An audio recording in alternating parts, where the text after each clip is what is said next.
안녕하세요, 리베안입니다. 오늘은 인터뷰하는 시간인데요. 제가 이 말하면 좀 욕을 먹을 수 있을 것 같은데 제가 예전에 류느님이라고 많이 불렀던 분입니다.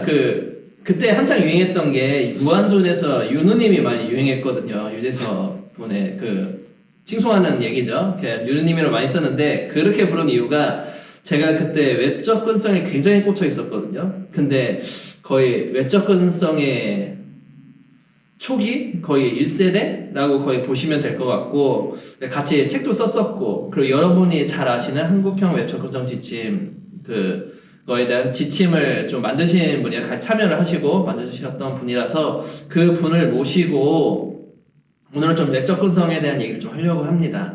자, 류영일 대표님이라고 불러야 되는 거죠? 류영일 대표님이십니다. 예, 어떻게 소개하면 될까요? 네, 잠깐 간단히 소개 한번 해주세요.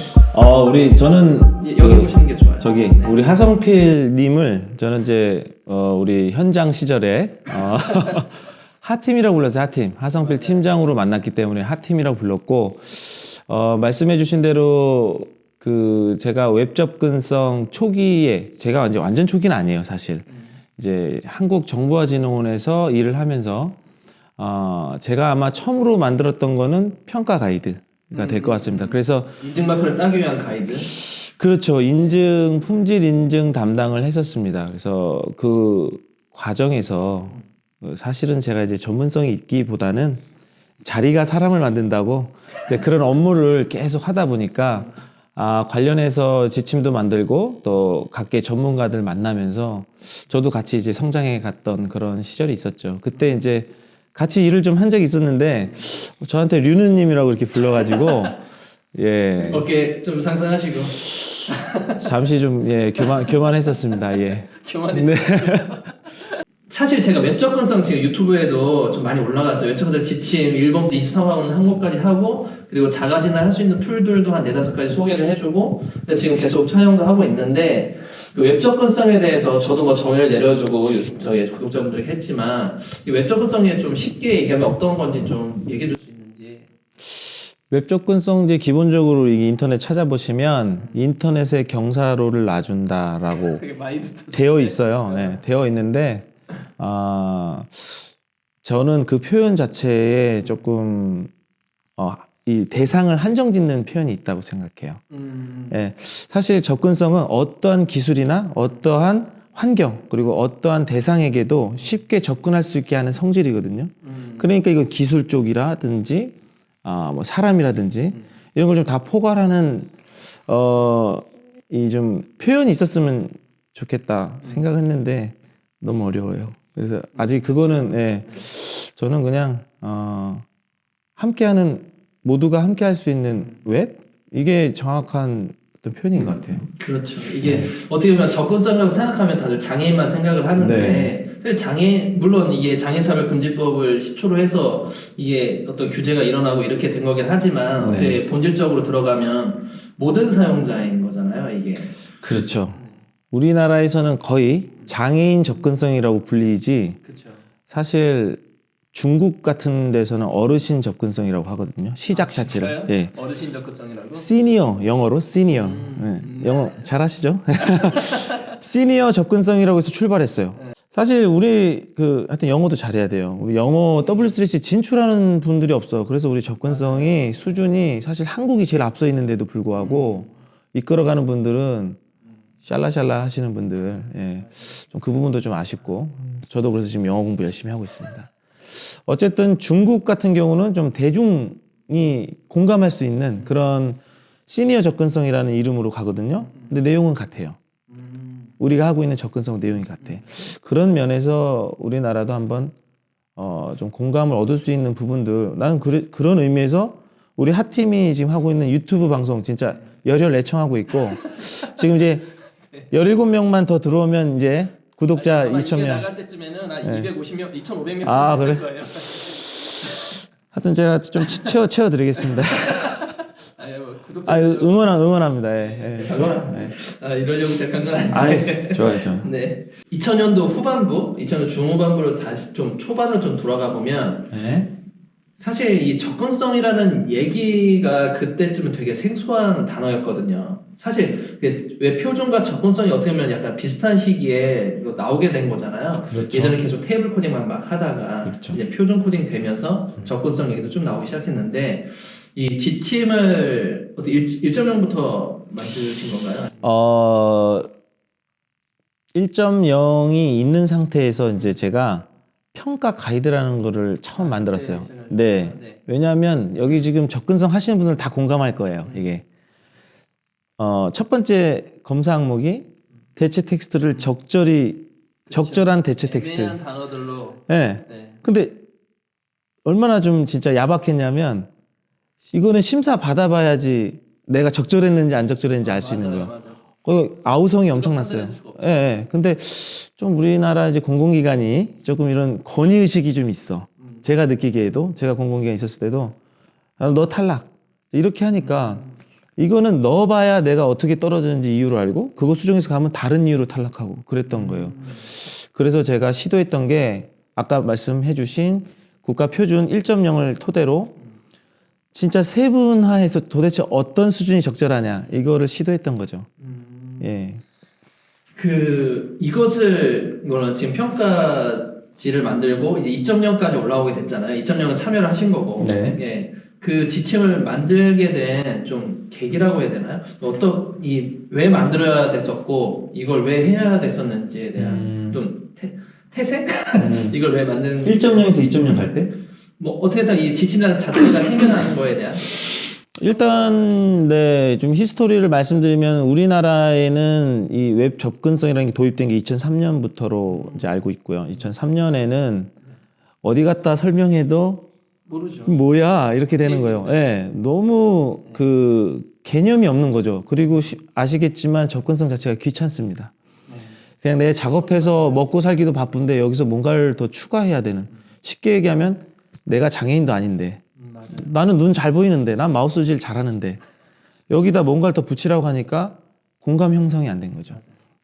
그래서 2003년도에 뭐 한국정보진흥 그 당시에는 한국정보문화센터 예 거기 그곳에서 출발을 해서 그때 많이 좀 웹계의 1세대들 예, 되게 좀 유명하신 분들 뭐 신현석 씨라든지 정찬명 씨라든지 이런 분들이 같이 좀 서로 합력해가지고 국가 표준을 시도합니다. 그게 이제 잘 통과가 돼서 1.0이라는 지침이 나왔고 이제 지침이 국가 표준으로 나오다 보니까 이제 이 표준에 기반해서 뭔가 제도화해서 반드시 의무화할 수 있도록 이제 우리나라도 인권을 좀 이제 상승시켜야 된다 이런 취지를 가지고 진행을 해서 얘를 장애인 차별 금지법 이 플레임이 갑자기 기억이 안 나네요. 그래서 이 법을 가지고 단계별로 준수할 수 있도록 법을 제정합니다. 맞아요. 예. 그때 막 스트레스였죠. 맞아요. 처음 봤다가 공공기관이었잖아요. 사실 이 법 때문에 네. 많은 공공기관과 좀 대형 어떤 민간 업체들이 하게 됐고 사실 이때 파생된 회사들 또 웹 에이전시들 관심을 갖게 돼요. 그래서 어떻게 보면 법은 이렇게 자극으로서는 확실히 효과가 있었던 것 같아요. 자극이 초반에 그렇게 되고 사실 저도 그 막바지 모든 법인에 대한 그 지켜질 때 2014년 3월이었나 2013년 4월입니다. 네, 그때 기준으로 해서 뭔가 크게 터질 거다. 네, 그리고 그 전까지 제가 우리은행 작업을 해서 우리은행 그룹에 대한 12개 사이트를 인증마크를 다 획득을 했었거든요. 그게 마지막 작업이었는데 접근성에 대한 기억납니다. 네. 그때 이후로 딱 터질 거다 해서 다들 카운트다운 세고 그리고 그다음 아침 검색을 해보면 되게 조용한 거죠. 뭔가 터질 것 같았지만 그래서 그때 몇몇 뭐 아시는 뭐 변호사분들도 활동을 하시고 네. 그 김예원 변호사님 네, 김예원 변호사님. 네, 그 부분도 있고 여러 가지 진흥원이라든지 아니면 뭐 한신혈이라든지 네. 아니면 외바치라든지 여러 데서 되게 분분히 노력을 많이 하셨지만 실제 지금 돌아보면 그냥 약간 귀찮은 기술들 아니면 뭔가 갑에 의해서 아니면 공공기관은 당연히 해야 되고 저희 지침이 있으니까 하지만 일반 기업에 대해서는 이게 파장이 그렇게 크게 일어나진 않았거든요. 어떻게 보면 그 뒤로 좀 이 업계가 좀 죽었다고 볼 수도 있을 것 같은데 네. 그렇게 왜 접근성이 지금 화두가 되지 못한 이유가 좀 있을까요? 좀 생각을 해보시면. 네, 방금 쭉 우리 하팀이 잘 설명해 주셨는데 다들 그러니까 우리 주식시장, 주택시장 붕괴하듯이 버블이 있었어, 버블. 야, 이거 안 지키면 3천만 원, 예, 과태료도 나가고 민영사상으로 영업이익에 대한 소송이 벌어질 거고. 그래서 기업들은 접근성을 하는 게 더 쌌어요. 어떻게 보면 판단할 때, 법무팀에서 판단할 때. 그래서 이것들을 처음에 이 소스를 제시했던 뭐 예를 들면 웹을 만드는 부서 또는 홍보하는 부서 이런 곳에서 사장님 이거 해야 됩니다. 그렇죠. 네, 딱 예, 딱 했는데 이분들이 다 막 잘리거나 혼났죠. 왜?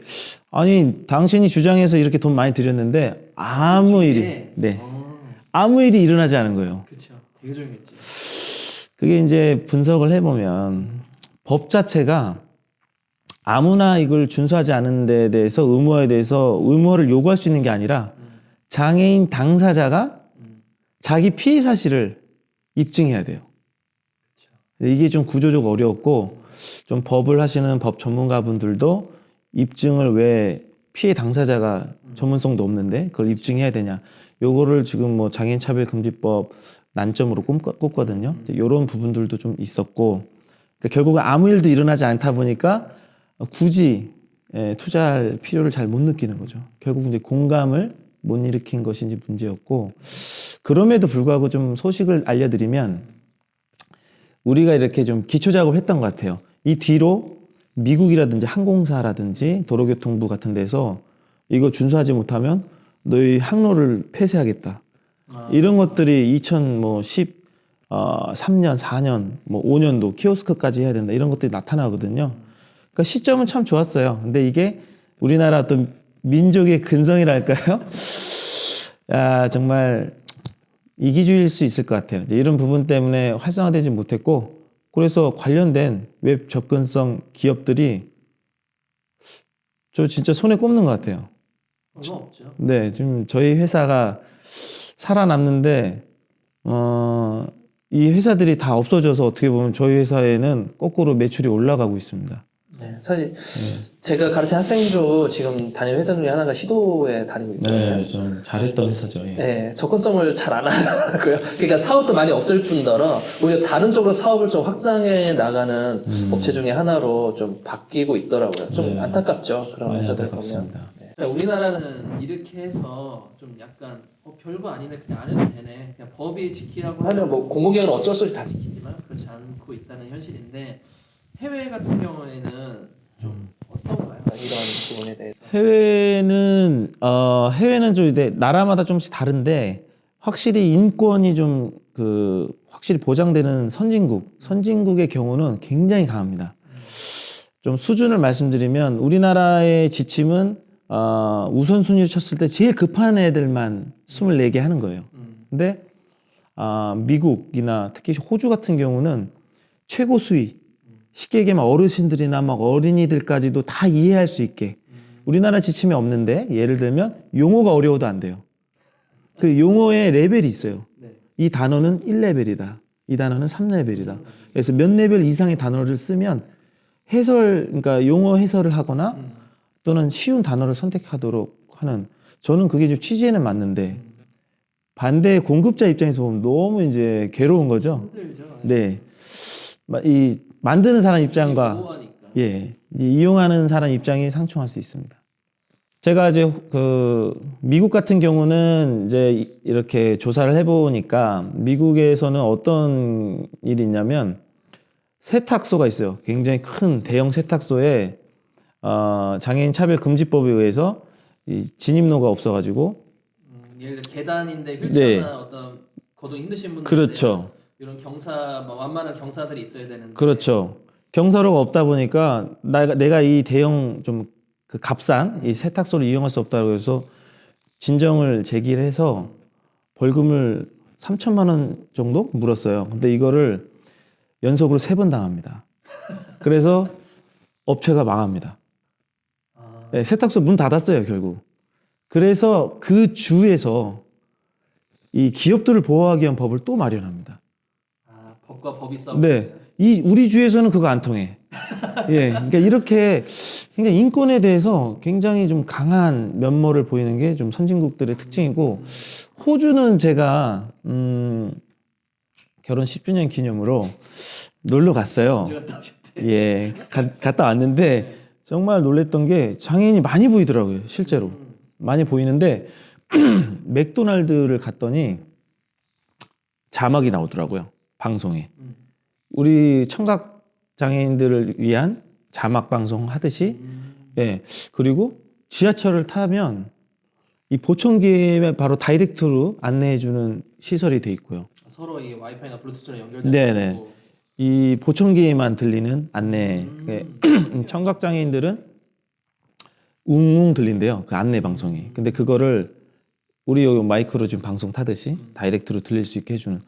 그래서 굉장히 배려 수준이 예, 높고, 실제로 휠체어가 한번 넘어진 걸 제가 봤는데 한 막 너다섯 명이 가서 들어주더라고요. 민망하겠는데 장애인이 오히려. 이게 되게 당연한 나라?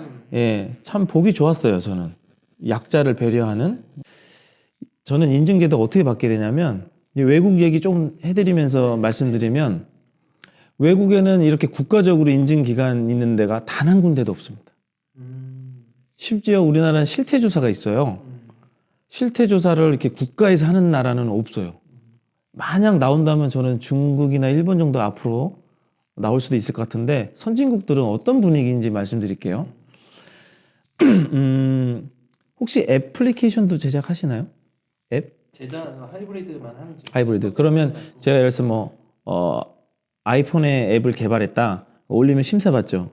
근데 다들 만드시는 개발자분들이 그래요. 기준은 그 애플에 달려 있다. 그렇죠. 예. 네. 이게 뭐 선정성 여부라든지 이런 게 뭐 정도가 없는 거예요. 그분들의 눈으로 봤을 때 이제 약간 외국은 이런 느낌입니다. 그러니까 그래서 뭐가 있냐면, 뭐 예를 들어서 미국의 도로교통부에서 접근성을 너네 준수해라 이랬을 때 우리는 마크잖아요. 그럼 미국은 어떻게 하냐면 스테이트먼트라고 해서 니네가 노력한 거 다 가져와 봐. 어떤 자료들을. 아, 그렇죠. 자, 너희 회사가 접근성 조직 체계가 있니? 그럼 굿. 너네 이거 주기적으로 관리하고 있니? 그럼 굿. 그래, 너네 뭐 평가도 해봤어? 몇 점이야? 뭐 80점 이상? 그래, 그건 조금 더 해야 되겠네. 그래서 그리고 접근성을 위해서 우리가 이런 신기술을 개발했습니다. 이 노력들 있죠. 우리는 보조 기술에 대해서 버그까지도 관리했습니다. 뭐 이런 노력 있죠. 이거를 막 서류로 다 내요. 그래서 이걸 종합적으로 봅니다. 저는 이게 되게 중요한 게, 아까 이 마크를 따기 위해서 막 한시적으로 넣고 이런 걸로는 통과 못하는 제도인 거죠. 인증 제도가 어찌 보면 조금 이런 종합적인 걸로 가야 이 시시비비가 좀 가려지고, 예, 나아질 것 같습니다. 어떻게 보면 영어 교육과 좀 비슷하네요. 그렇죠. 우리가 영어를 20년째 배웠지만 표현을 잘 못하는 게 입시용 영어를 배웠기 때문에 우리가 접근성을 한다고 했지만 사실 심사 통과하기 위한 접근성을 하는 거지. 막 이런 느낌 좀. 그런 것도 있고, 정말 제가 보면 접근성하기 어려운 이유 중에 하나가 뭐냐면, 광고주들은 우리의 갑이에요. 그렇죠. 예, 광고주들이 배너 다는데 거기다 저기 대체 텍스트를 좀 달아주세요라고 얘기할 수가 없는 거죠. 그럼 구조적인 문제에 대한 이해가 사실 아직 그 주최 측에서는 없습니다. 우리나라도 사실 귀찮아할 게 아니라 사실 좀 문화적으로 좀 이렇게 좀 변할 시기가 됐거든요. 그래서 우리 하팀 방송 같은 게 좀 많이 구독자 수가 좀 늘어나고 갑자기 저렇게 홍보를 해주세요. 좀 활성화됐으면 좋겠어요. 응원합니다. 네. 이런 코멘트 한 번도 남긴 적이 없는데 자꾸 홍보를 해주시네. 아니, 밥을 맛있는 걸 사주시더라고. 아니, 진짜 진심이에요. 빅픽처이죠. 진심으로 우리나라가 이제 한 단계 도약할 때가 됐다고 생각하고요. 예. 맞아요. 저도 되게 웃긴 게 웹 접근성을 시작하면서 나도 모르게 착한 사람이 되려고 하더라고요. 뭔가 접근성을 계속 공부하시는 분도 알겠지만 좀 배려라는 생각을 계속하게 돼요. 네. 어떻게 하면 대체 텍스트를 좀 쉽게 달아줄 수 있을까? 말하는 것처럼 호주에서는 좀 알기 쉬운 단어 레벨이 있다고 했잖아요. 저도 강의를 할 때 예를 들어 대체 텍스트나 아니면 숨김 어떠한 제목 같은 거 넣어줄 때 전문 용어를 써요 학생들이. 그러면 그렇죠. 내비게이션을 쓰면 내비게이션이 뭔데 너 학원 오기 전에 내비게이션이 뭔지 알았어? 모른다고 했죠. 그렇죠. 그 전에 아무것도 몰랐을 때 그런 단어를 쓰라고. 메뉴도 하긴 하지만 아무튼 뭐 그런 그렇죠. 식으로 좀 쓰라고 제공을 했었는데 이게 나도 모르게 좀 착한 사람이 되려고 하는 느낌이고 뭔가 접근성에 관심을 갖다 보면 지금 갑자기 웹 얘기하는데 왜 오프라인이지? 라고 생각할 수도 있지만 접근성이 웹뿐만 아니라 이게 오프라인에서도 굉장히 많이 보거든요. 그럼요. 저는 나라를 바꾸는데 하나의 역할을 할 거라고 보고요. 이거 뭐 사람들이 강제 뭐 이러는데 확실히 영향은 있어요. 지금 저도 그래요. 이렇게 아무래도 관심이 더 가더라고요. 맞아요. 이렇게 뭐 지나가다가 좀 힘들어하시는 분이 있거나 하면 좀 도와줘야 되죠. 웹에서 하던 일을 오프라인에서도 할 수 있는 이런 운동 좀 캠페인하면 좋을 것 같습니다. 그래서 여기는 없지만 헤일님 나중에 출연하시겠지만 그렇죠.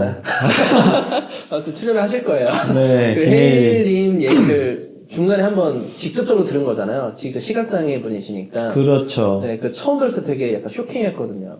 이게 되게 단순하고 요즘 많이 써먹고 계시는 거지만 이 점자 도로 해가지고 이렇게 울퉁불퉁한 도로 노란선 그렇죠. 해가지고 중간에 매놀 있으면 돌아간다 막 이런 거 옛날부터 많이 써먹었던 거. 그렇죠. 네, 그거 처음 들었을 때 되게 쇼킹했거든요. 아 저런 되게 디테일한 면이 있고 저게 목적이 뭔지도 알게 되었고 이런 것들 보면 외부로 좀 돌아가서 생각해 보면 좀 비교도 하게 되고 그럼 나는 어떻게 하면 좀 더 좀 편리하게 느끼게 해줄까 이런 고민도 많이 하게 되더라고요. 네.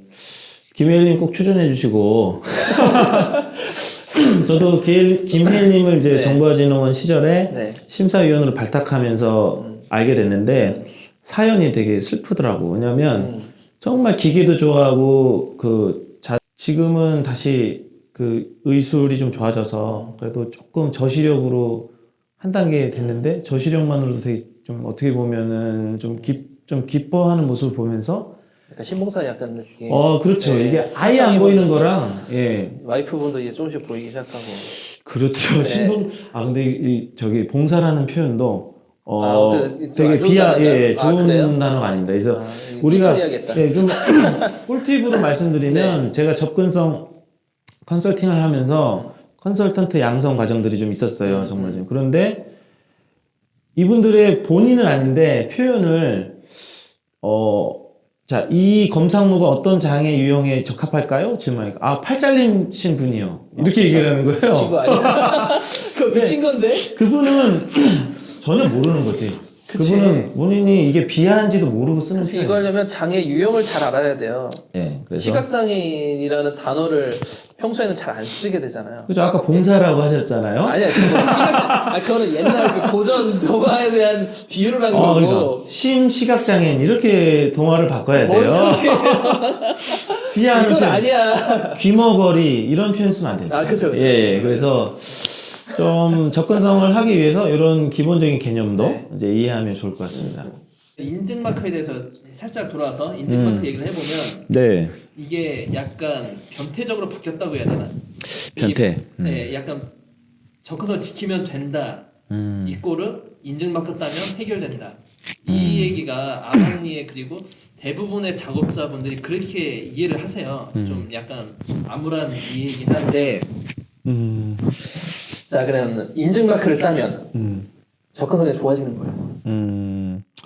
저는 좋아진다고 봐요. 이거를 부인하거나 부정할 수는 없어요. 근데 이제 다만 아마 따면 좀 이렇게 우리 좀 격 있는 표현하면 인증 마크를 획득하면 따야지. 나 이것도 따고. 뭐 오늘 인터뷰하는 시간인데요. 이거보다 인터뷰 타임입니다. 이런 좀 이렇게 유튜브 좀 구독자 수도 올라가고. 자 다시 저희 돌아와서 말씀드리면. 아무래도 시험을 한번 보면 시험 공부를 하게 되지 않겠어요? 그쵸. 그래서 인증 마크라는 거는 마크 자체 이전에 마크를 획득하기 위해서 준비하는 시간들이 있고 아무래도 좀 나아지는 거 그건 부인할 수 없다고 보고요.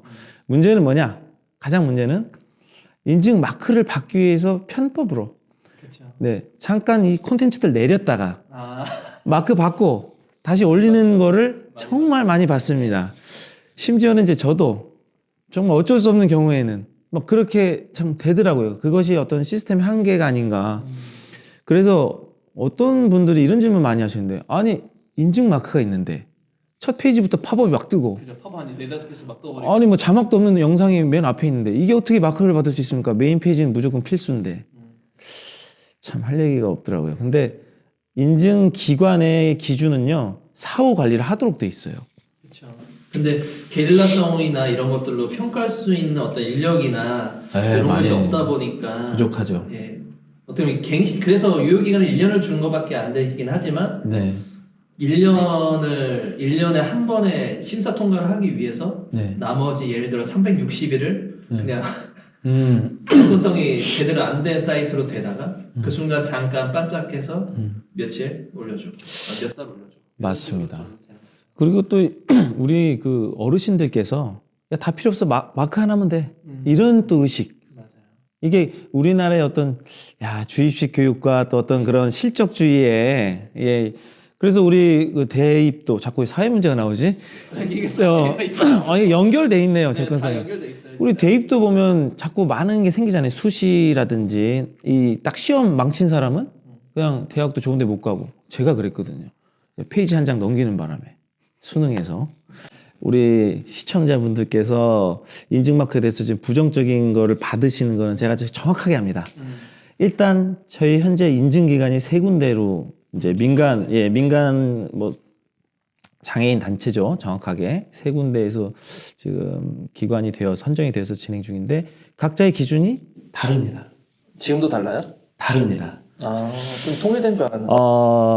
근데 이제 아까도 말씀드렸지만 적절한 대체 텍스트까지는 기준이 같은 거죠. 그런데 그 적절한 수준이 약간씩 다른 거죠. 사실 이 디테일에서 차이가 나기 때문에 작업하는 입장에서 엄청 이게 스트레스예요. 그렇죠. 어느 타겟을 하고 거기에서 맞춰서 입맛을 맞추니까. 그렇죠.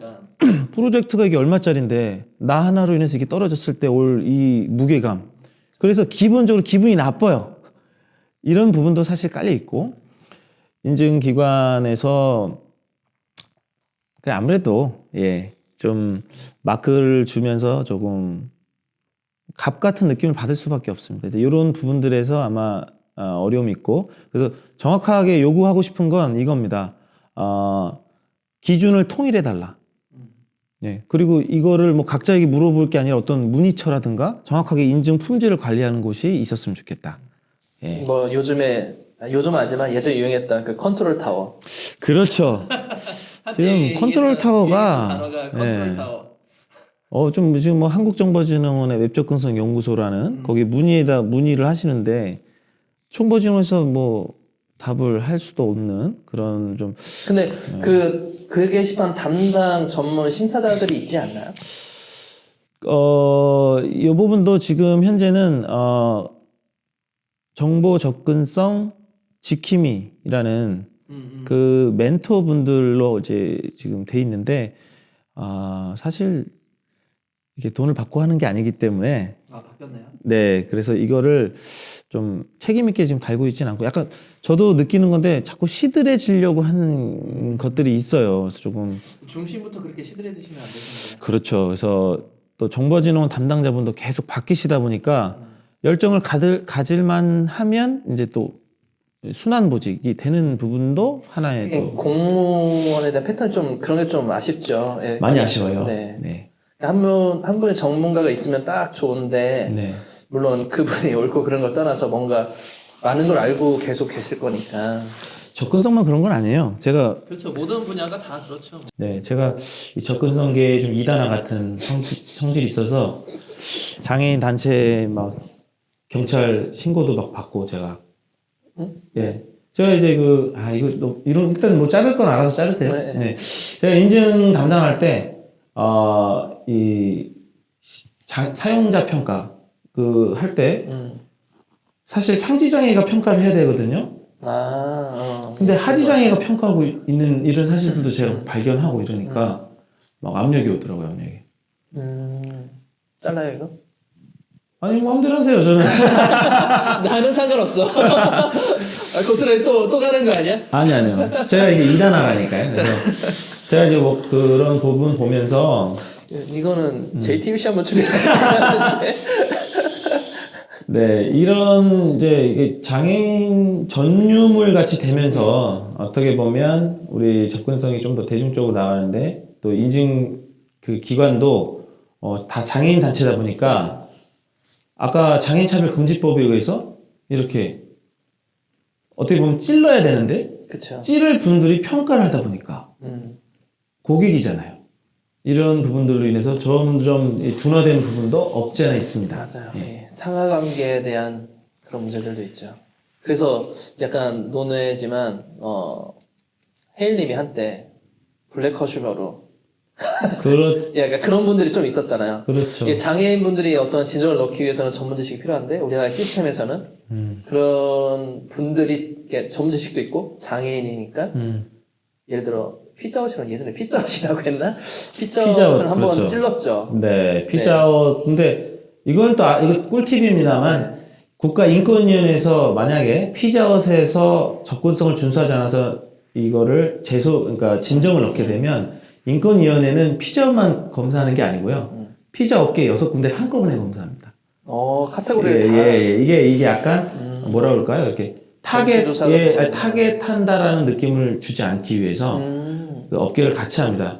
그래서 사실은 김혜일님 같은 분을 자꾸 띄워주는데 네. 블랙 컨슈머라기보다는 화이트 해커 같은 사회 업체 측에서는 블랙 컨슈머. 업체에서 볼 때는 충분히 그럴 수 있지만 그렇죠. 뭐 내부 고발자 같은 느낌으로 사실은 사회를 좀 환기시키기 위해서 역할들을 했던 거죠. 되게 슬픈 얘기지만 이런 분들이 좀 많아야지 네. 여러 가지 좀 좋은데 조금 사회 구조들은 늘 이렇게 좀 기득을 지키려고 하죠. 네. 그렇죠.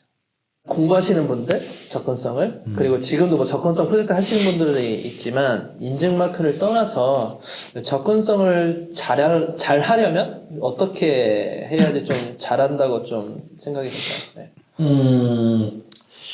굉장히 그런 거랑 비슷하네요.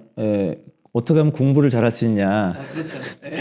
그럼 제가 접근성을 연구를 하시고 많이 하셨으니까 네. 이렇게 하면 좀 접근성을 좀 잘하는 사람으로 참 어려운 질문이신데 제가 그냥 느꼈던 걸 말씀드리면 그냥 잘할 수밖에 없는 사람들은 있더라고요. 예를 들면 내 가족에 장애인이 있었다거나 우리 어머니가 뭐 눈이 안 보이시다거나 이런 동기부여가 되신 분들은 확실히 달라요.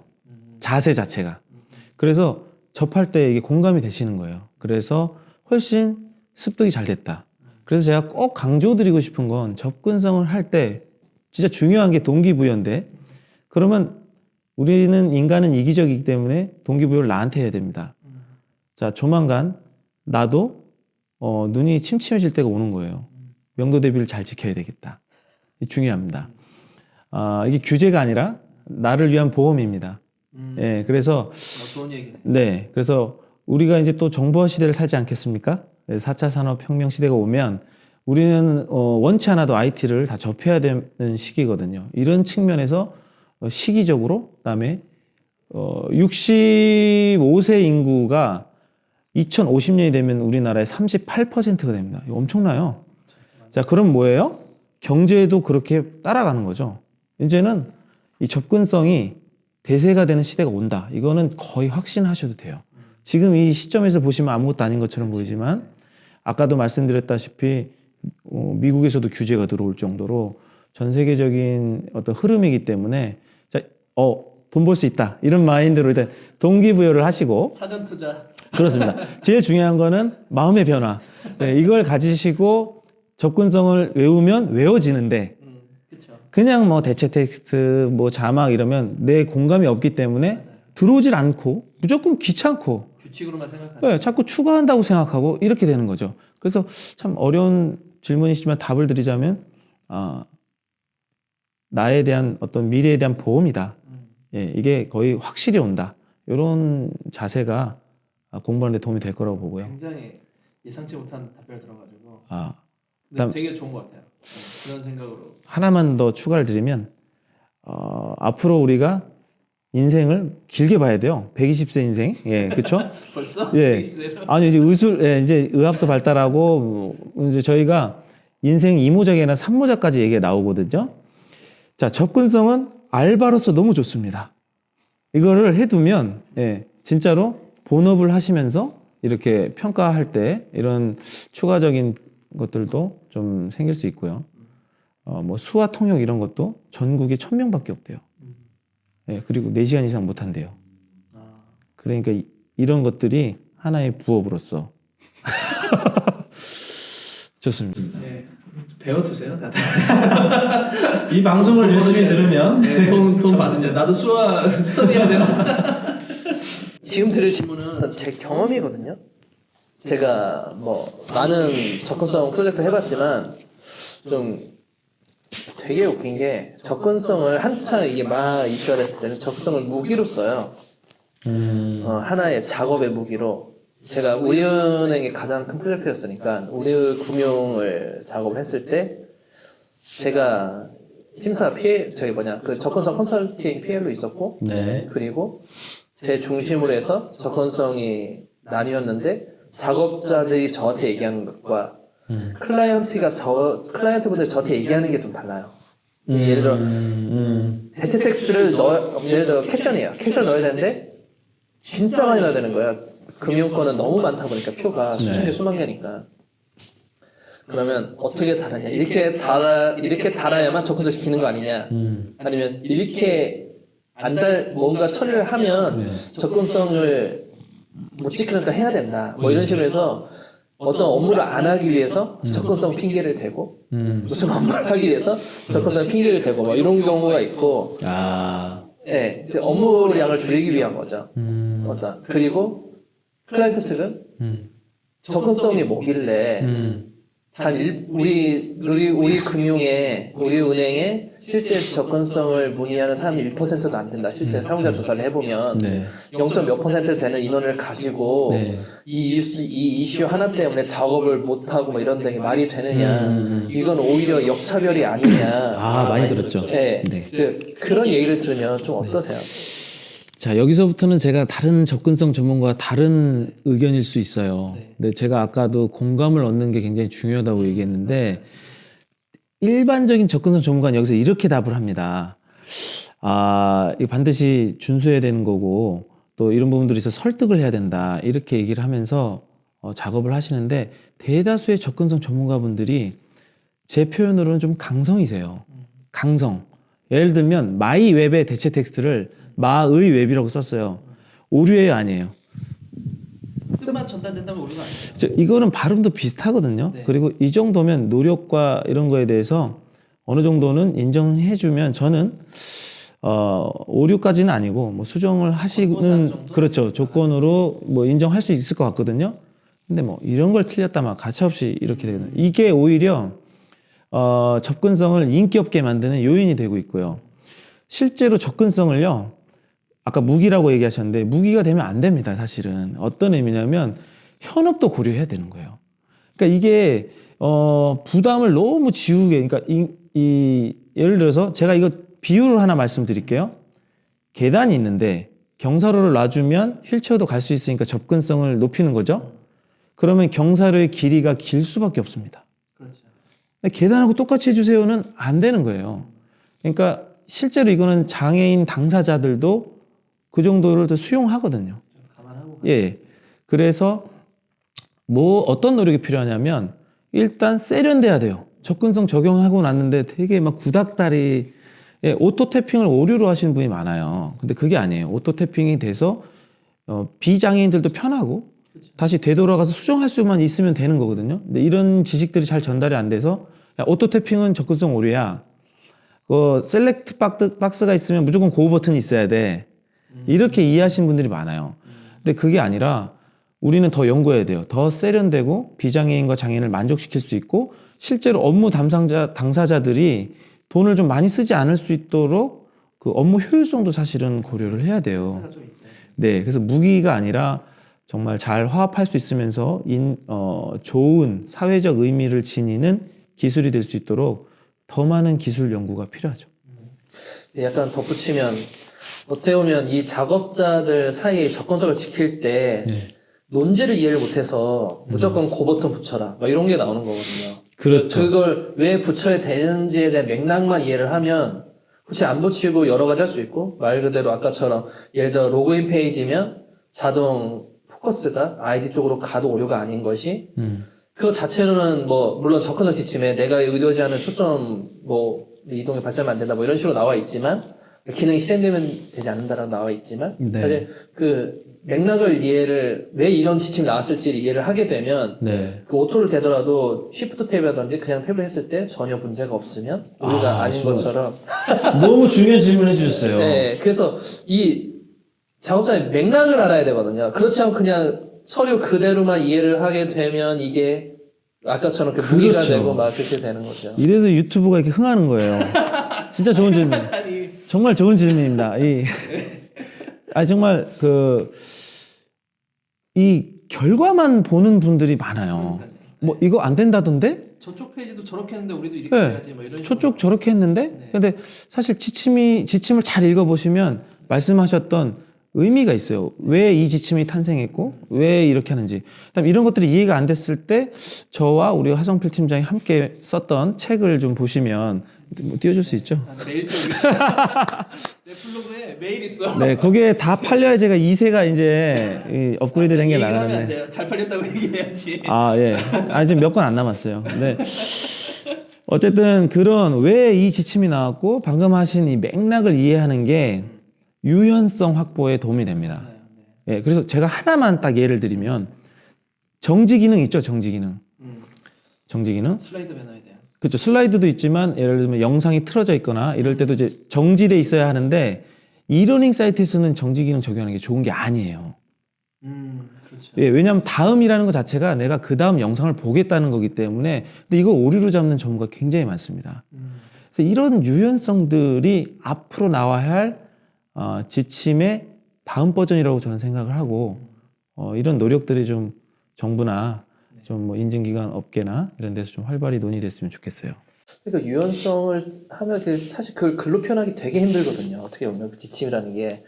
그렇죠. 네, 어떤 기준이라는 건데 말 그대로 뭐 처음에 그냥 1번 그 지침처럼 적절한 사실 그렇게 또 유연한 표현이긴 하지만 그 기준이 그래서 결국 그 접근성 그 사이트 가보면 그 활용 예제를 다 보여주잖아요. 적절히가 뭔지에 대한 유형을 다 보여주고 사실 그거를 계속 나열하기도 사실 되게 애매한 거거든요. 경우의 수가 너무 많다 보니까 오류 유형을 어떻게 미리 뽑고 그 권고하는 방향으로 다 바뀌는 건데 좀 너무 좋은 질문이에요. 이게 진짜 많이 나오는 질문이고 정보화진흥원에서도 많이 고민하는 부분인데 아니 이 적절한을 표현하기 위해서 우리가 500가지 사례를 달 수는 없잖아요. 다 읽지도 않아요, 솔직히. 네네.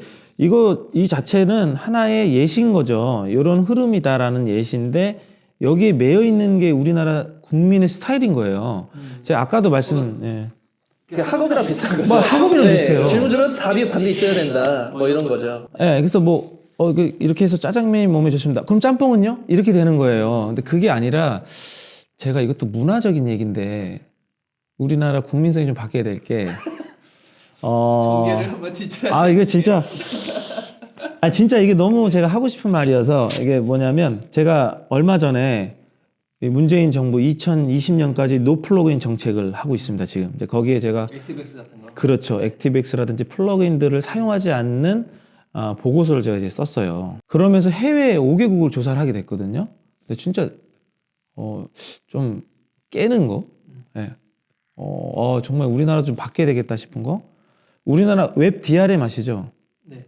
웹 DRM이 뭐 거의 다 깔려 있어요. 사실 안드로이드는 웹 DRM 걸 수 있지만 아이폰 같은 경우 걸지도 못해. 근데도 꼭 안드로이드는 이게 있어요. 우리나라 무슨 보안 정책처럼 돼 있는데 여기서 플러그인을 쓰거든요. 액티브엑스나. 근데 이게 없는 외국은 하나도 없어요. 그래서 이제 외국 실제 그 국민, 영국이나 미국 시민들한테 물어봤더니 그걸 왜 해? 이게 되게 중요한 거야. 우리나라는 불안한 거예요. 내 정보를 누가 털어가고 이거를 조작해가지고 캡처 떠서 막 어디다 오픈하고. 근데 얘네들은 이걸 왜 해? 그걸 왜 그렇게 해? 이런 거예요. 이게 되게 너무 당연한 거예요. 비슷한 사례도 여러 가지 있었죠. 말 그대로 주민번호를 다 그렇죠. 외운다던가 사람들이. 네. 그리고 그걸 보호하기 위해서 IP내 액티브엑스에 공인인증서에 계속 덮고 막 이런 시스템. 그러니까 그러니까 이제 사실은 그렇게 좀 국민 정서 자체가 그렇게 돼 있다 보니까 이런 걸 굳이 할 필요가 없는 거죠. 그래서 사실은 우리나라도 이런 거예요. 대체 택스를 적절히 제공해. 그러면 좀 자기가 아까 그런 마인드를 가지고 내가 어른이 됐을 때 이렇게 해야 되겠구나. 이렇게 해서 알아서 좀 적절하게 제공하면 되는데 이걸 맨날 물어보는 거죠. 자꾸 물어보고 우린 시험 어떤 중심에 이런 거다 보니까 자꾸 점수로 나와야 우리 사이트가 이 정도구나. 근데 아까 같이 우리 미국의 스테이트먼트 제도처럼 노력하고 이런 것들을 평가하는 걸로 가면 이런 지침들 또 자꾸 조사하는 이런 부분들도 좀 자연스러워지지 않을까. 그게 좋은 것 같아요. 우리나라도 살짝 있어요. 근데 예전에 경험한 건데 동영상의 모든 자막을 제공해라. 근데 동영상이 한 수백 개가 되는데 자막을 넣게 되고 원고 넣게 해도 알바를 써야 되고 큰 기업에서는 막 하다 보면 그게 부담되다 보니까 그걸 문의를 했었어요. 제가 이거를 꼭 다 해야지 심사를 할 수 있냐. 아니다, 노력한 거 보여주면 된다 해서 계속 진행하고 있다라는 것만 알려주면 그게 어느 정도 참작이 돼서 어떻게 심사하는 데 문제가 없다. 그건 또 그렇죠. 지금 인증기관 같은 경우는 최근 컨텐츠 몇 개분을 봅니다. 그래서 그 앞쪽을 우선 이제 현재 가장 많이 보는 컨텐츠를 어느 정도 해주시고 뒤에 이 누적된 부분들은 앞으로 폐기될 수도 있고 계속 유지할 수도 있는데 단계적 계획에 따라 진행하시면 돼요. 너무 그 뒤에 것까지 잡아서 오류다 이런 문화보다는 자꾸 격려하고 자꾸 좀 세워주는 그런 접근성 문화가 되어야지 공감도 얻을 수 있다 이렇게 생각합니다. 저는 뭐 실무자 입장이니까 실무를 하다 보면 저도 되게 이걸 물어보는 게 짜증나고 좀 그럴 때가 있어요. 스스로가 처음에 인터뷰를 하면 제가 꼭 물어봐요. 이 프로젝트 접근성 프로젝트예요? 접근성 프로젝트 아니에요. 그리고 제가 학생들한테 인터뷰를 많이 요즘 하거든요. 네. 어떤 다른 인터뷰 때문에. 근데 하는 말이 선생님 접근성 배웠는데 이 회사는 아무것도 안 지켜요. 어떤 위에 사수는 H1H 쓰는 것도 시간 낭비라고 그냥 다 쓰래요. 어차피 이거 접근성 프로젝트 아니니까.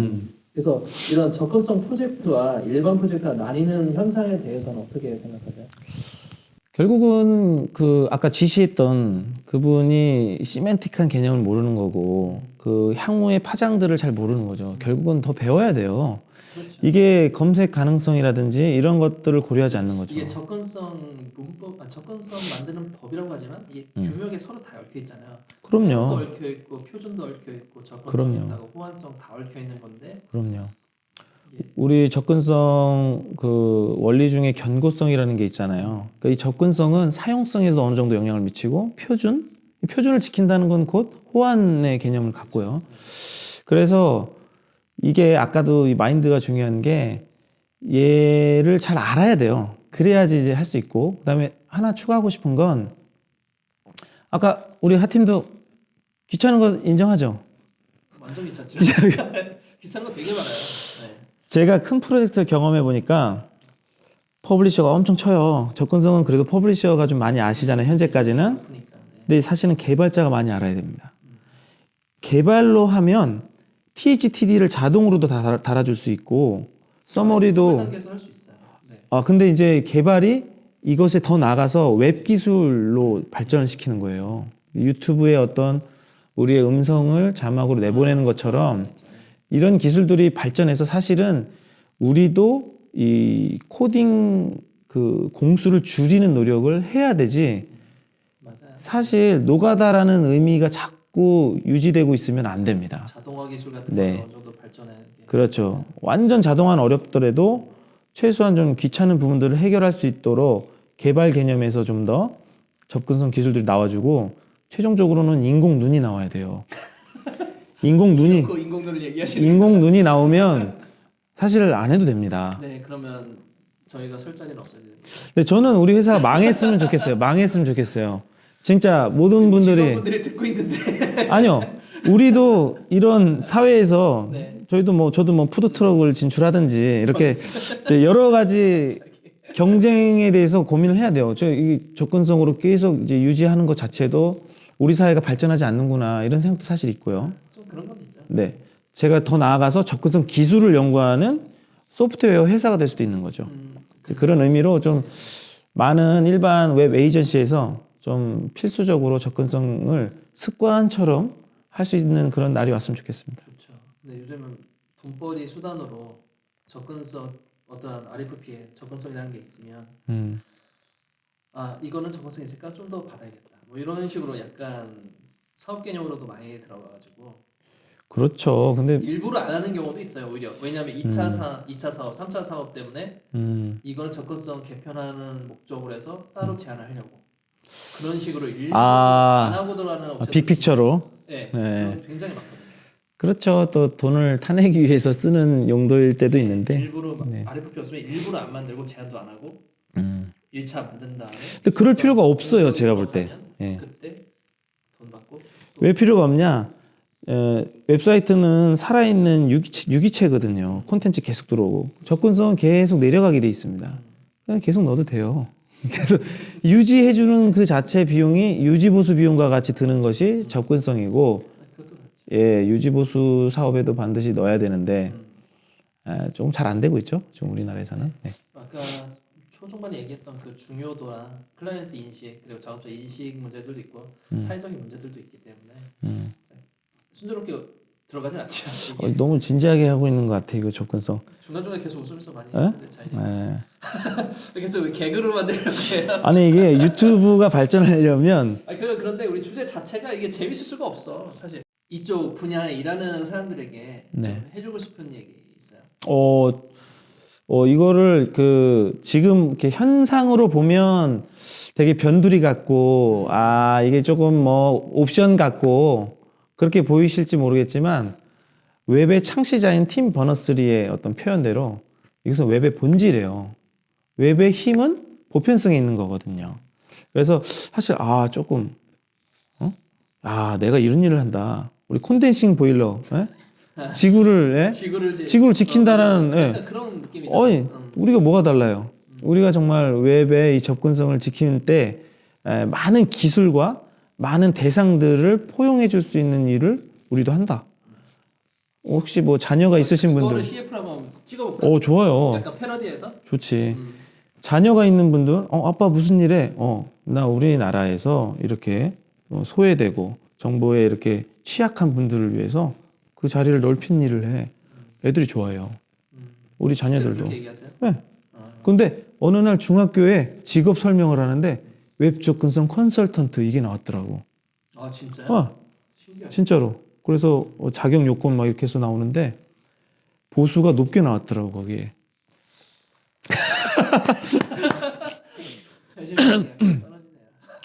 앞으로 그렇게 될 거라 이거죠. 네. 자 이렇게 해서 오늘은 류영일 대표님과 헤더스 대표님, 류영일 대표님과 같이 얘기를 해봤고요.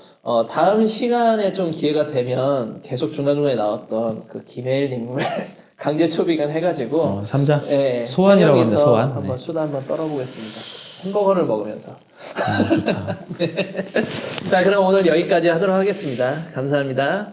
안녕. 안녕. 고생하셨습니다. 그거 내가 네이버에서 써먹었던 거 해봐요. 접근해 주셔서 감사합니다. 접근해 주셔서 감사합니다.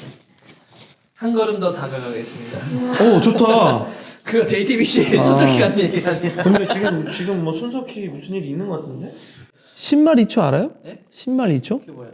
그 10대 말과 20대 초에 그 대상에게 굉장히 쉽게 햄버거 먹으면서 설명하는 거야. 똑같은 설명에서 햄버거를 먹으면서 설명을 하니까 되게 이제 재밌고 영상도 많이 넣어주고. 다음에는 뭔가 먹방을 해야 돼. 아니 먹방하면서 하자니까. 그러니까. 햄버거 먹으면서. 그러니까 서로 다 술은 안 하니까. 여기 지금 연습하면서 햄버거 먹으면서. 복음도 좀 전하고. 자, 여기가 제가 다니고 있는 신광교회입니다. 예. 제 마음에 어려움 있으신 분들은 광명시 하안로 신광교회 찾아주시면 제가 인생의 정말 바른 길로 안내해드리도록 하겠습니다. 하지 말아주세요. 아니 진짜 이거 더 많이 들어올 수도 있어. 진짜. 아니 접근성이랑 코딩이랑 교회랑 무슨 상관이야? 교회 홈 인생의 접근성. 교회 홈페이지? 인생의 보험을 들어야지. 예수 그리스도. 이거 다 잘라. 자르지 마. 장소 제공.